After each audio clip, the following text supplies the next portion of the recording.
bank must maintain legally required reserves equal to a prescribed percentage of its deposits. It then quantifies this by stating, under current regulations, the reserve requirement against most transaction accounts is 10%. This means that with a $10 billion deposit, 10% or $1 billion is held as the required reserve, while the other $9 billion is considered an excessive reserve and can be used as the basis for new loans. Now, it is logical to assume that this $9 billion is literally coming out of the existing $10 billion deposit. However, this is actually not the case. What really happens is that the $9 billion is simply created out of thin air on top of the existing $10 billion deposit. This is how the money supply is expanded. As stated in Modern Money Mechanics, of course they, the banks, do not really pay out loans from the money they receive as deposits. If they did this, no additional money would be created. What they do when they make loans is to accept promissory notes, loan contracts, in exchange for credits, money, to the borrower's transaction accounts. In other words, the $9 billion can be created out of nothing simply because there is a demand for such a loan and that there is a $10 billion deposit to satisfy the reserve requirements. Now, let's assume that somebody walks into this bank and borrows the newly available $9 billion. They will then most likely take that money and deposit it into their own bank account. The process then repeats, for that deposit becomes part of the bank's reserves. 10% is isolated, and in turn 90% of the $9 billion, or $8.1 billion, is now available as newly created money for more loans. And, of course, that 8.1 can be loaned out and redeposited, creating an additional 7.2 billion, to 6.5 billion, to 5.9 billion, etc. This deposit money creation loan cycle can technically go on to infinity. The average mathematical result is that about $90 billion can be created on top of the original $10 billion. In other words, for every deposit that ever occurs in the banking system, about 9 times that amount can be created out of thin air. Money jitters? Ask the obliging Bank of America for a jar of soothing instant money, M-O-N-E-Y, in the form of a convenient personal loan. So, now that we understand how money is created by this fractional reserve banking system, a logical yet elusive question might come to mind. What is actually giving this newly created money value? The answer? The money that already exists. The new money essentially steals value from the existing money supply. For the total pool of money is being increased irrespective to demand for goods and services. And as supply and demand finds equilibrium, prices rise, diminishing the purchasing power of each individual dollar. This is generally referred to as inflation, and inflation is essentially a hidden tax on the public. What is the advice that you generally get? And that is inflate the currency. They don't say debase the currency. They don't say devalue the currency. They don't say cheat the people who are saved. They say lower the interest rates. The real deception is when we distort the value of money. When we create money out of thin air, we have no savings, and yet there's so-called capital. So my question boils down to this: how in the world can we expect to solve the problems of inflation, that is, the increase in the supply of money, with more inflation? Of course, it can't. The fractional reserve system of monetary expansion is inherently inflationary. For the act of expanding the money supply, without there being a proportional expansion of goods and services in the economy, will always debase a currency.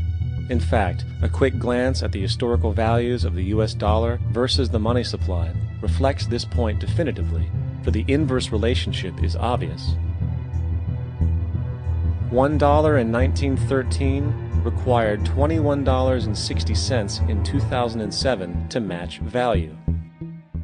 That is a 96% devaluation since the Federal Reserve came into existence.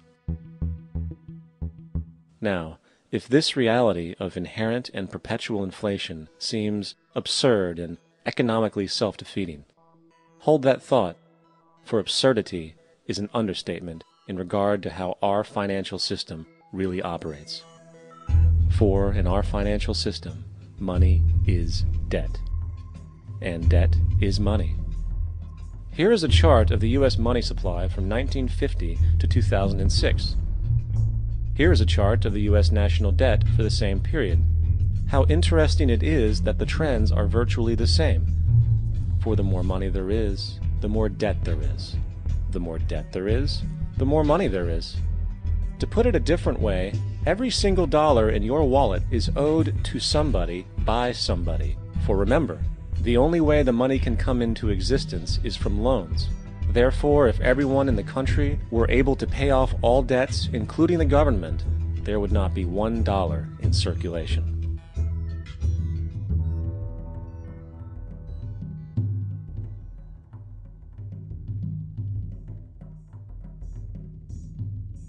In fact, the last time in American history the national debt was completely paid off was in 1835 after President Andrew Jackson shut down the central bank that preceded the Federal Reserve. In fact, Jackson's entire political platform essentially revolved around his commitment to shut down the central bank, stating at one point, "The bold efforts the present bank has made to control the government are but premonitions of the fate that awaits the American people should they be deluded into a perpetuation of this institution or the establishment of another like it." Unfortunately, his message was short-lived, and the international bankers succeeded to install another central bank in 1913, the Federal Reserve. And as long as this institution exists, perpetual debt is guaranteed. Now, so far we have discussed the reality that money is created out of debt, through loans. These loans are based on a bank's reserves, and reserves are derived from deposits. And through this fractional reserve system, any one deposit can create 9 times its original value, in turn debasing the existing money supply, raising prices in society. And since all this money is created out of debt and circulated randomly through commerce, people become detached from their original debt, and a disequilibrium exists where people are forced to compete for labor in order to pool enough money out of the money supply to cover their costs of living. As dysfunctional and backwards as all of this might seem, there is still one thing we have omitted from this equation. And it is this element of the structure which reveals the truly fraudulent nature of the system itself: the application of interest. When the government borrows money from the Fed, or when a person borrows money from a bank, it almost always has to be paid back with accrued interest. In other words, almost every single dollar that exists must be eventually returned to a bank with interest paid as well. But if all money is borrowed from the central bank and is expanded by commercial banks through loans, only what would be referred to as the principal is being created in the money supply. So then, where is the money to cover all of the interest that is charged? Nowhere. It doesn't exist. The ramifications of this are staggering, for the amount of money owed back to the banks will always exceed the amount of money that is available in circulation. This is why inflation is a constant in the economy, for new money is always needed to help cover the perpetual deficit built into the system, caused by the need to pay the interest. What this also means is that mathematically, defaults and bankruptcy are literally built into the system, and there will always be poor pockets of society that get the short end of the stick. An analogy would be a game of musical chairs, for once the music stops, somebody is left out to dry. And that's the point.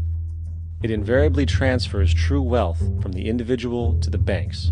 For if you are unable to pay for your mortgage, they will take your property. This is particularly enraging when you realize that not only is such a default inevitable due to the fractional reserve practice, but also because of the fact that the money that the bank loaned to you didn't even legally exist in the first place. In 1969, there was a Minnesota court case involving a man named Jerome Daley, who was challenging the foreclosure of his home by the bank which provided the loan to purchase it. His argument was that the mortgage contract required both parties, being he and the bank, each put up a legitimate form of property for the exchange. In legal language, this is called consideration.